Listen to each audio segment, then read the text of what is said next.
We're going to cross to the US military base in southwestern Germany to hear what the US Defence Secretary has to say. The Secretary will have some opening comments and then we'll have time for a few questions. I will moderate those questions from here. I will call on the journalists, and if you could limit your follow-ups if possible. So we've got a bit of a tight timeline this afternoon. So with that, Mr. Secretary. Well, thanks, John. Good afternoon, everybody. It's been an important day and a highly constructive one. We've had some great discussions in the hall and a lot of rich interactions among leaders throughout the day. So let me again thank all of the ministers and the chiefs of defense and your teams for joining us today, especially my good friend, Ukraine's Minister of Defense, Minister Reznikov, and his delegation. It's great to see him. We're all coming away with a transparent and shared understanding of the challenge that the Ukrainians face. And I know that we're all determined to help Ukraine win today and build strength for tomorrow. The work that we've done together in record time has made a huge difference on the battlefield. President Zelensky made that clear when we met Sunday in Kyiv. And countries all around the world have been stepping up to meet Ukraine's urgent needs. And I wanted to especially welcome a major decision by our German host, as Minister Lambrecht announced just today that Germany will send Ukraine some 50 Cheetah anti-aircraft systems. And yesterday, of course, the British government announced that it would provide Ukraine with additional anti-aircraft capabilities as well. And today, Canada announced that it will send Ukraine 8 armored vehicles. And so that's important progress. We're seeing more every day.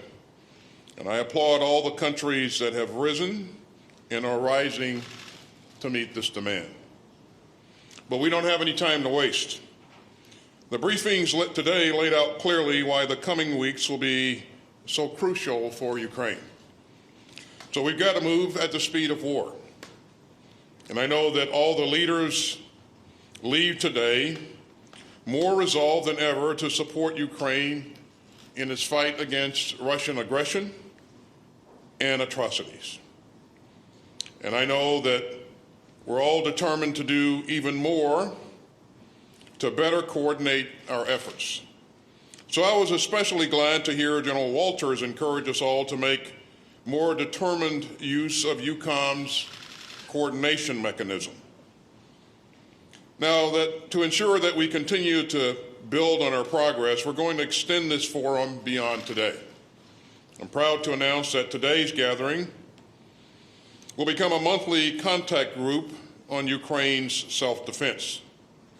And the contact group will be a vehicle for nations of goodwill to intensify our efforts and coordinate our assistance and focus on winning today's fight and the struggles to come.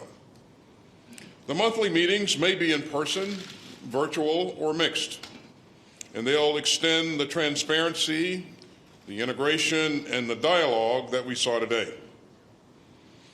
And let me underscore another key point. We held an important session today on the long-term support for Ukraine's defenses, including what that will take from our defense industrial bases.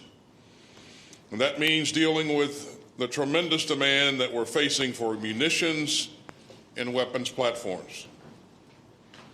And giving our staunch support to Ukraine while also meeting our own requirements and those of our allies and partners. But it also means redoubling our common efforts to strengthen Ukraine's military for the long haul. And I look forward to our discussions in the contact group and elsewhere about how to get that done right. Let me again thank all of the countries who came together today. They've done crucial work, and they sent a powerful signal. We're going to build on today's progress and continue to reach out to nations of goodwill to help Ukraine defend itself.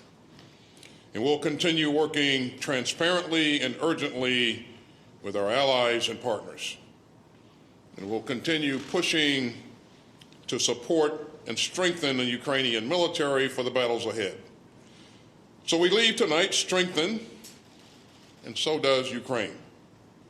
And thank you, and I'll be glad to take your questions.